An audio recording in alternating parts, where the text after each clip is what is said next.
Good afternoon, class. Good afternoon, ma'am. Okay. For anything else, please, Mr. Tahar, can you lead us the prayer? Our Father, who art in heaven, hallowed be thy name. Thy kingdom come, thy will be done on earth as it is in heaven.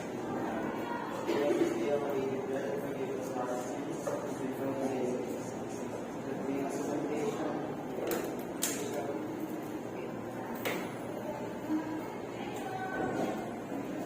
Before you sit, kindly observe the classroom, observe the cleanliness, and pick up those scattered papers, trashes under your chairs, and arrange the chairs in their proper places. You may now be seated.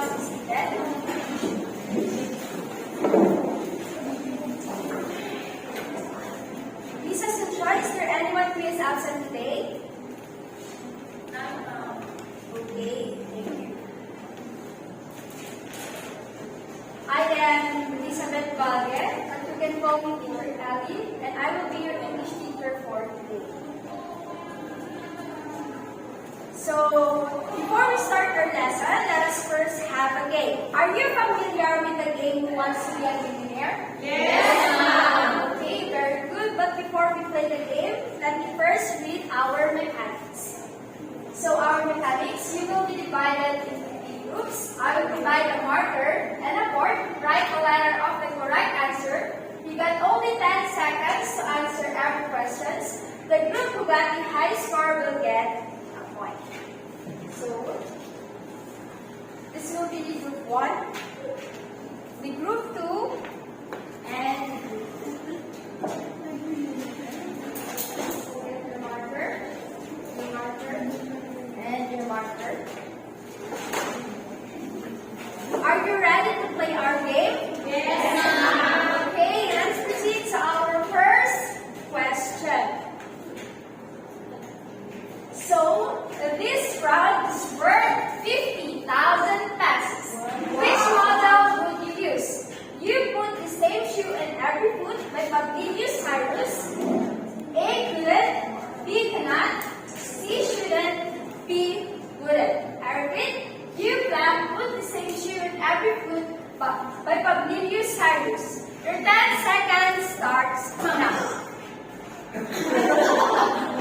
Okay, let's see if your answer is correct. Okay, very good. All groups got the correct answer. Now let's proceed to our second round. It is worth 150,000 pesos. Which model would be used? I block return, MacArthur said. I block return, MacArthur said. Your 10 seconds starts now. Okay, let's check your answers. Okay, very good, child. Now let's proceed to our third round. It is worth 300,000 pesos. Which model would you use? You blank, think again before you ask to dream. You blank, think again before you ask to dream. Please raise your answers. Letter B. Let's check if it's letter B. Okay, very good. You got all the correct answers. It should. So now let's proceed to our fourth round. This is worth 600,000 pesos. Which model would you use? She black, know more about her enemies. She black, know more about her enemies. Please raise your answers. Letter C. Let's check if it's correct. Okay, very good. Now, remember that our game title was to be a millionaire. So, are you ready to be a millionaire, class? Yes. Okay, let's proceed to our final round. I block study every night, so I block pass the test. I block study every night, so I block pass the test. So, please raise your answers. Letter A. The answer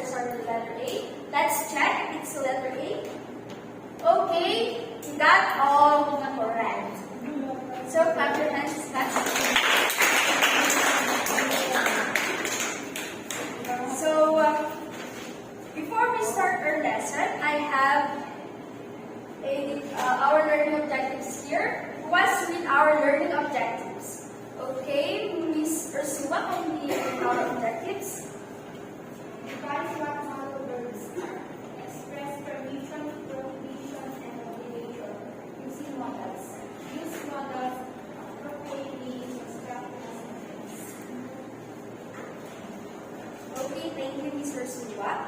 So before we proceed to our lesson, I have a pictures of several objects. Your task is to share with us your abilities or talents by choosing one picture which is related to your talent. So these are the pictures. You are only given 3 minutes to make a sentence according to your abilities and talents.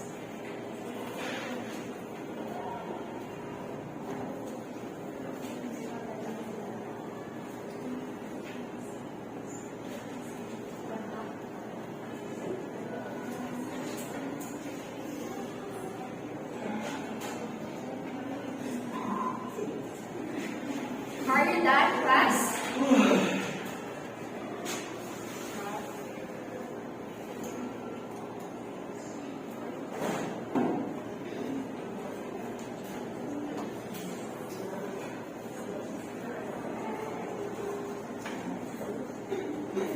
Are you done, class? Yes, ma'am. Okay, who wants to share his answer or her answer? Miss Shara, kindly please share your answers. Mom, I chose the microphone because I love to sing. Okay, very good. Other answers? Okay, may please Asuncion, please. Mom, I chose the pen because I like writing songs. Okay, very good. How about the others? Please, Doc. I chose guitar because I can play.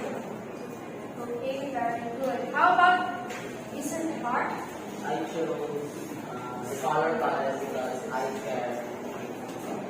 Okay, very good. Any other hand?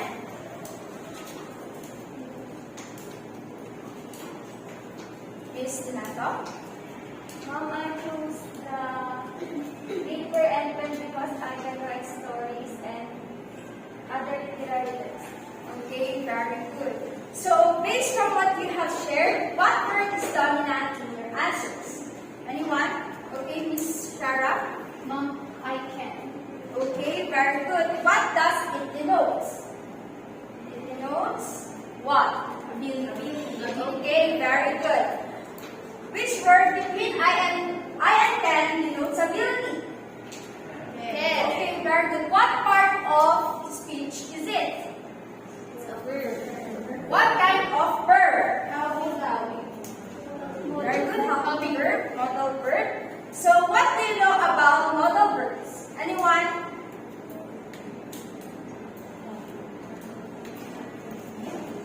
Miss Asuncion? Mom, modal verbs are healthy verbs which use other verbs to express permission, obligation, prohibition, and many more. Okay, very good. Thank you, Mrs. Asuncion. Now, let's proceed to our lesson for the day. Our lesson for today is modal verbs. Modal verbs is an auxiliary verb or helping verb that express probability, permission, ability, obligation, and many more. So, let's identify what are the modals of verbs. Please read, everyone. Can, would, may, might, will, would, must, shall, should, ought to, have to. Okay, thank you. I have mentioned before that modal of verbs are used to express ideas, but for today's lesson, we are only giving a focus on key ideas, which are the permission, obligation, and prohibition. First, let us proceed to the permission. Modals that express permission are can, could, and may.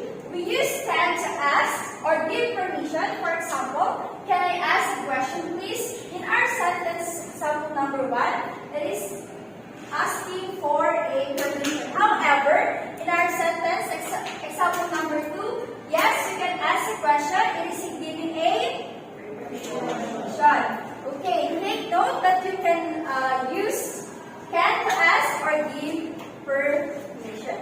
Now, let's proceed to could. Could is more formal and polite than can. For example, could I ask a question, please?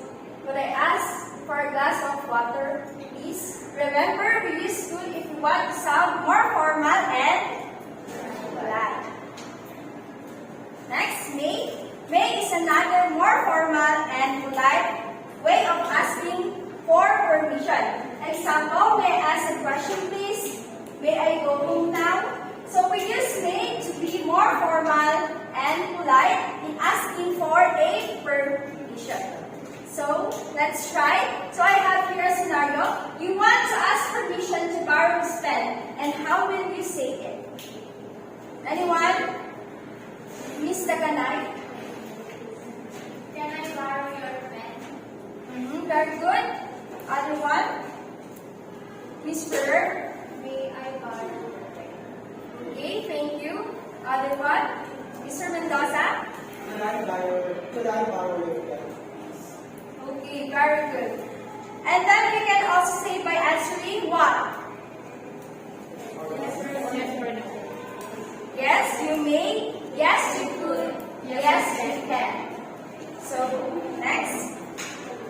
Let us now proceed to models that express obligation and must and have to. We use must and have to say that it is necessary to do something.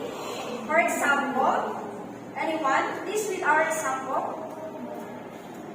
You must. Miss Cabendan. You must stop at the red light. Everyone must bring something to eat. Everyone have to follow the law. Okay, thank you. So in our example number 1, we are obligated to stop when the light turns into red light. So our example number 2, everyone must bring something to eat.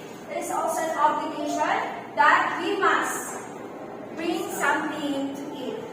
For number 3, in our third sentence, we use the modal verb have to. It is can be replaced to the word need to. So everyone needs to obey the law. So next, take note, have to shows that the obligations come from outside the speaker. Perhaps the rule is a general law or obligation. The rule didn't come from the speaker, but from the organization.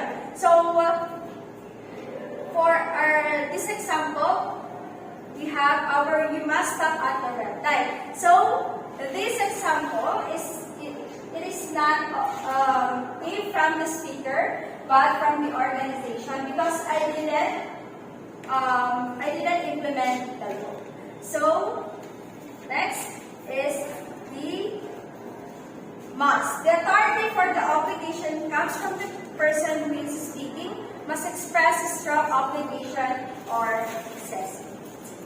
So models of obligations used to express responsibility means you cannot do with it. There are also models that express moral obligation. It is just a suggestion. So what are those? The word should and ought to. We should do our rehearsal tomorrow before the final show. So the underlined word should, implies a suggestion because we are suggesting that we must do our rehearsal tomorrow before our final show. So in our second example, you ought to respect the opinions of others. We use ought to for moral obligation. So next, before we proceed to our last topic, let us have a drill 1. Cabbage relay. Direction, I will give a cabbage piece of paper with words to the class, play some music, and have the students pass the cabbage around the classroom. When the music stops, the student holding the cabbage must take off a piece of paper and he or she must create a sentence using the word that he or she gets. And if it's finished, the game continues. So, our game starts here.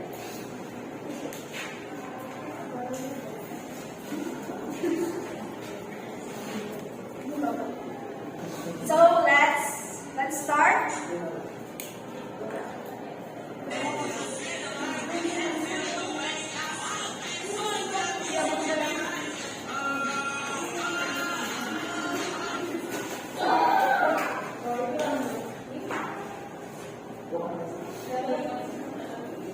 What word is it? Sure.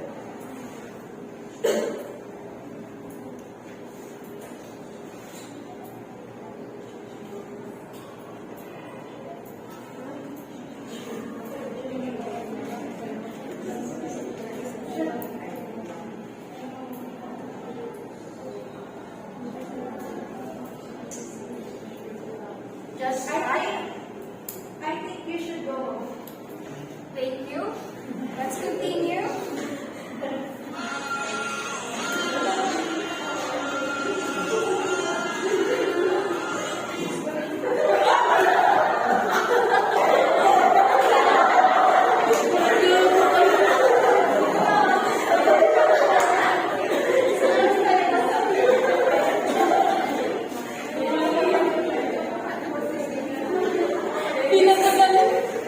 What person you did?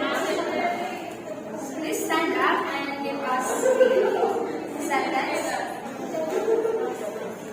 You must go to the principal's office at noon. Again, please, Father. You mustn't go to the principal's office at noon because it's their lunch break. Okay, very good. Let's continue.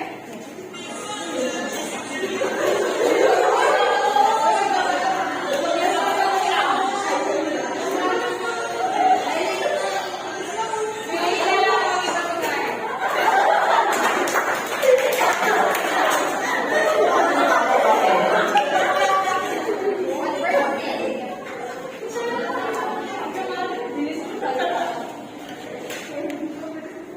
I understand, but you don't have to shout.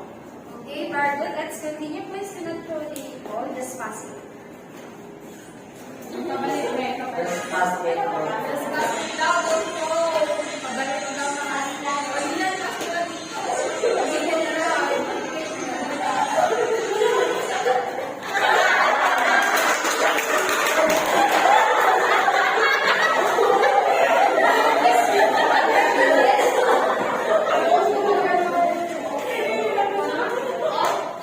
You ought to call your mother often.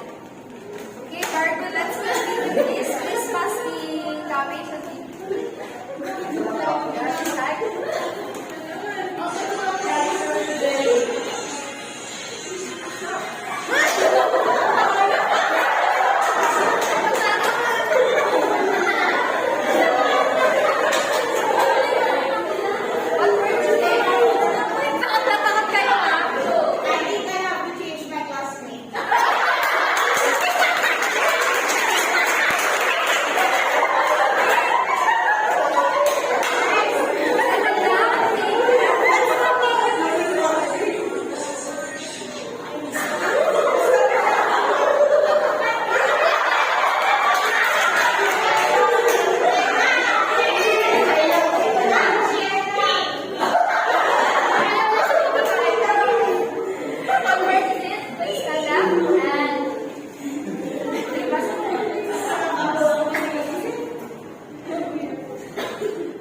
cannot, must not, and don't or doesn't have to say that something is forbidden or not to allow.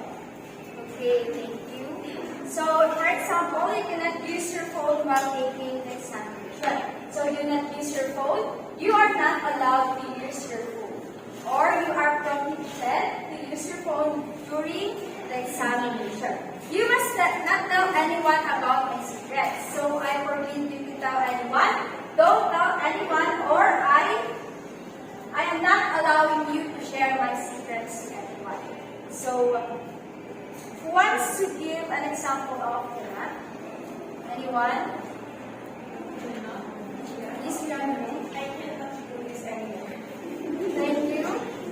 So let's proceed to must not. Must not is a formal way to prohibit something. For example, you must not smoke in the house. You must not wear slippers in the office. You must not eat in the conference room. So next, don't doesn't have to. There is no obligation. You are not required to do something, especially if you don't want to. For example, number 1, you don't have to drink that. You don't need to drink that, but you can if you want. There is no obligation in our sentence because you decide if you want to drink or not. So second sentence, you don't have to tell that.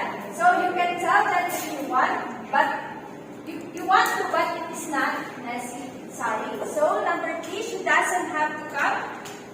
She is not required to come, but she can if she wants to.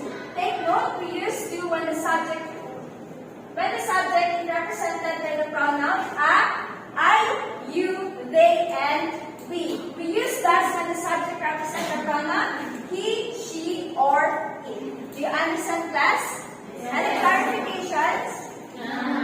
Any bad reactions? Of course none. So, anyone who wants to give another example of don't or doesn't have to? Any other hand? Any other hand?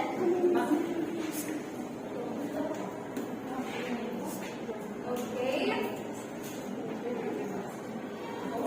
Miss Salo, can you give it a try? You don't have to shout. How about doesn't have to? Mr. Mendoza? He doesn't talk to me anymore. Okay, thank you. Now let's proceed to our exercise 1. Let's practice. Direction. Identify what are the modal verbs that express the following rules.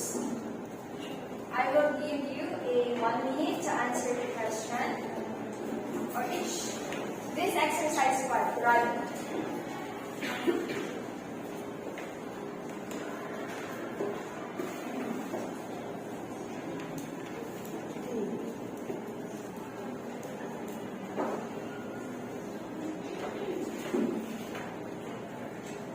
Are you done? 2, 1, 3? Are you done? Yes. Okay, 4 and 5.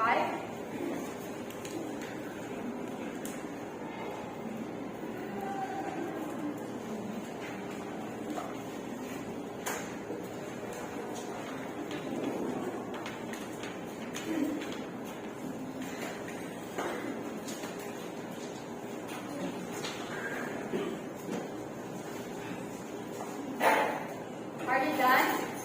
Can you check? Yes, ma'am. Okay, let's start your answer. Who wants to answer number 1? And explain his or her answer. I'm just joking. Please answer. Number 1. Miss rather. Miss Ma'am. Which one of the pair expresses an obligation? A. Must go to them. So this sentence that express an obligation is letter A. I must go to dentist. Okay, number 2. Who wants to give an answer? Miss Auxilia. Which one of the pair? Which one of the pair expresses a polite way of asking permission to do something? Letter A. Letter A.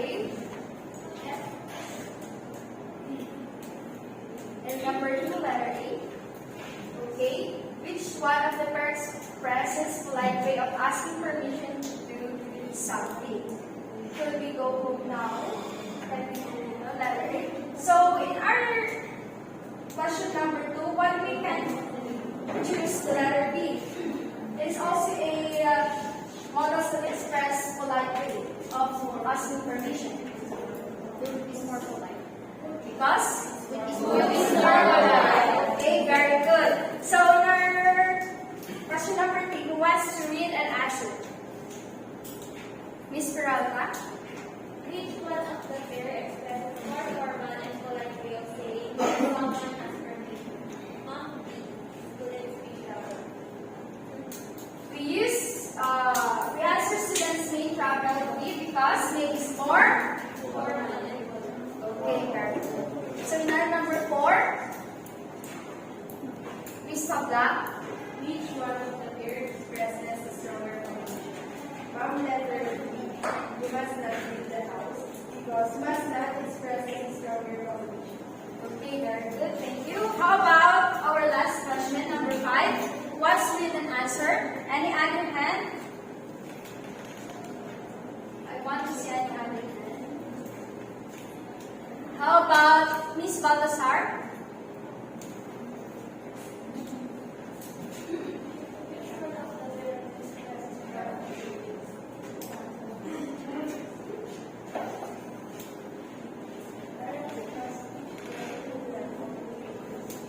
Letter A or letter B? Okay, thank you. Why? Anyone who can explain why it is letter B? Okay, Miss Shara. Because if it is should, it is more like an advice or it's weaker. Okay, thank you. That is correct. And now let's proceed to our activity number 1. Activity number 1, let's choose the right one. So our direction with the sentence, choose the best model. You have just to pick the best model and put it in the lab. Who wants to give it a try? Any other hand? How about from this group? Miss Albano, kindly please answer our number 1.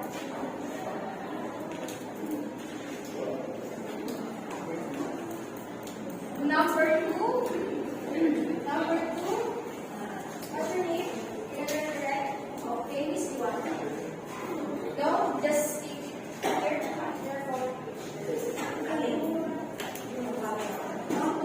Okay. Go.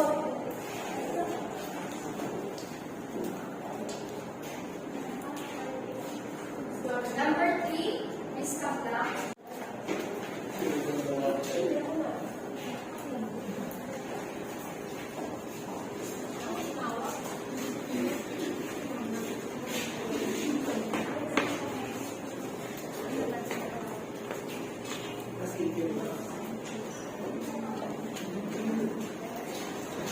So let's check your answers. In our number 1, please read. Everybody read. Number 2. Number 5, Miss